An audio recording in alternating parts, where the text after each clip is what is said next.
Already Armstrong had mounted the TV camera on a stand about 60 feet from Eagle, where it would broadcast the rest of the activities. Now he and Aldrin unfurled an American flag, stiffened with wires so that it would fly on an airless world, and they struggled to plant it into the dust. As hard as they tried, they could push the flagpole only 6 or 8 inches into the ground. For a moment, it seemed the flag would fall over in front of the worldwide audience, but at last the men managed to steady it, and then they backed away. Posing for Armstrong's camera, Aldrin looked at the banner and felt a swell of patriotic pride and humility come over him. He thought of the thousands of people who had helped get it to the moon, and the millions who must be watching him and Armstrong at this very moment. He had an almost mystical sense of the unity of humankind, so strong that he felt that as if he and Armstrong were not alone. Aldrin marveled at the paradox. No one had ever been farther from Earth, and yet no one had ever been the object of more attention. On the other end of that paradox, an estimated 600 million people, a fifth of the world's entire population, were indeed watching and listening. The largest audience for any single event in history. Across the United States, it was a hot July evening. And in department stores keeping summer hours, and at moonwalk parties, and in bars suddenly visiting with an unaccustomed silence, a fantastic, high-tech stage play was unfolding on every working television set. It was a scene of utter stillness except for 2 figures who bounded and leaped like snowmen brought to life, with Eagle's spidery form as a backdrop. The picture seemed ghostly, as if it had lost some of its substance crossing the 250,000-mile distance to Earth. In all, the images from the moon were like a window upon a dream. In Nassau Bay, Joan Aldrin watched in quiet amazement.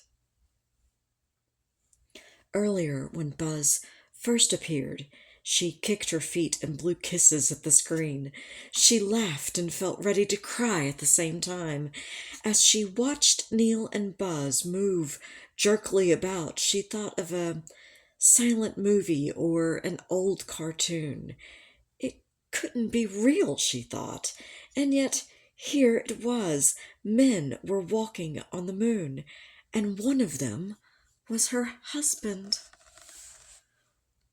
But walking, strictly speaking, was not the right word for what Buzz Aldrin was doing now as he took center stage to evaluate the various paces that a person can use traveling on the lunar surface.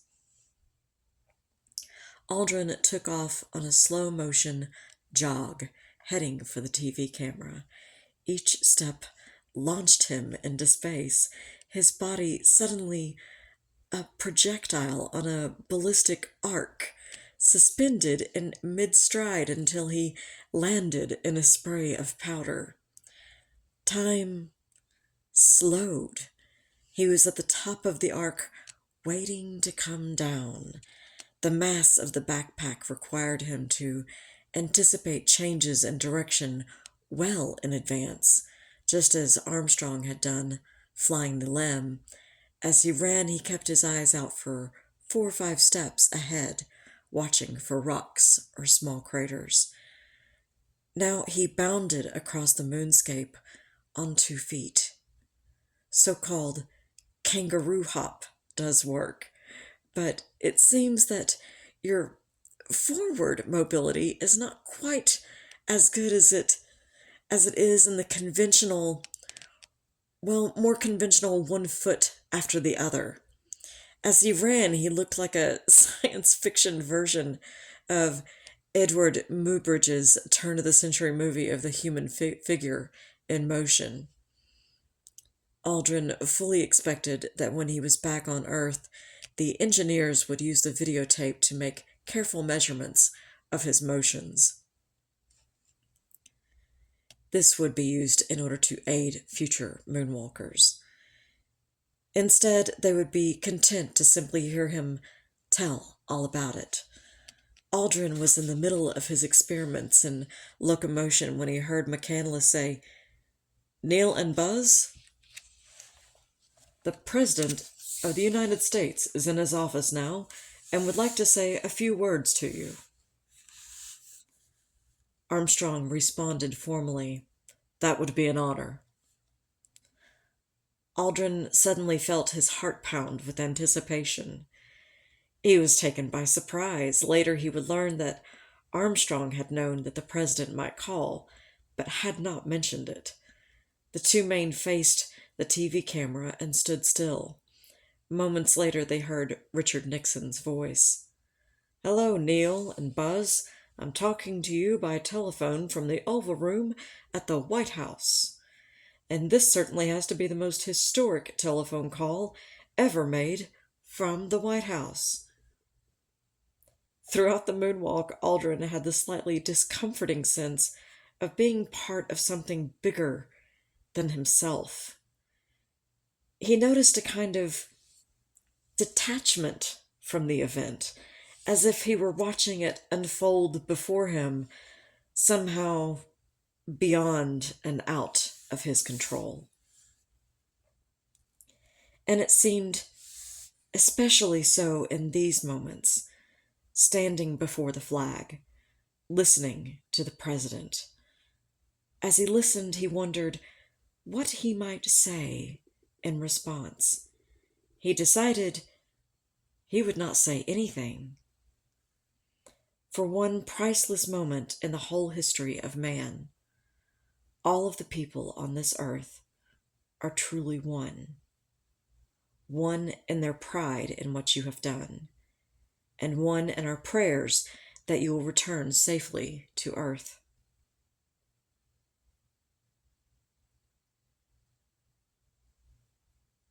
There was a silence, and then Armstrong responded, "Thank you, Mr. President. It's a great honor and privilege for us to be here, representing not only the United States, but men of peace of all nations. Men with a vision for the future." To some listeners, Armstrong's voice seemed thick with emotion, as if he were on the verge of tears. Years later, Armstrong would say wryly that in answering the president with a few 100 million people listening, he was probably concentrating on trying to say something that actually made sense. "Thank you very much," Nixon said, "and all of us look forward to seeing you on the Hornet on Thursday." "I look forward to that very much, sir," Aldrin said.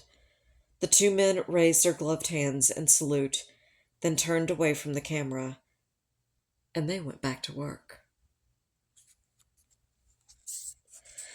If Armstrong and Aldrin had climbed back into Eagle at that moment and blasted off to rejoin Collins, their mission would have been accomplished.